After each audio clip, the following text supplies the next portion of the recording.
Hi everyone, welcome to another great episode of Make It New with Walmart. I'm KT and today we are making this bookshelf cover. It's great for covering anything on your shelf that is a little unsightly and you would like to cover up, such as miscellaneous art supplies or a modem or a router. So let's get started.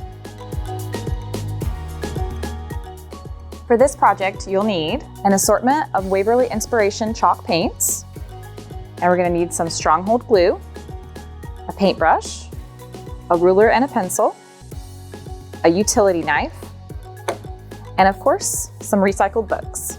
All right, so first we're going to start with our ruler and pencil and measure about 1 inch in from the binding and mark it with our pencil.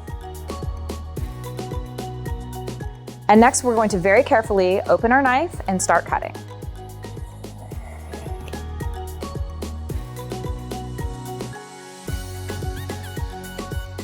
Today I'm using a utility knife, but you can also use a bandsaw or table saw to make the process go a little faster. Remember to keep 2 bookends intact to be the walls of your storage cover.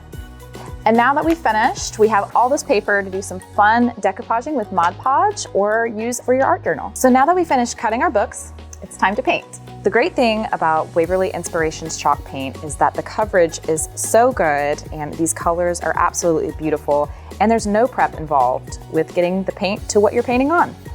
So now that we're all done painting our books, it is time to glue them together. And just as a tip, make sure that your books on one side are flush while stacking them.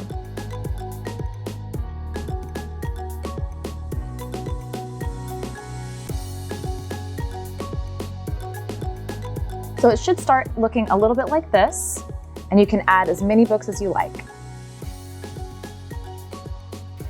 For more ideas and inspiration, go to plaidonline.com.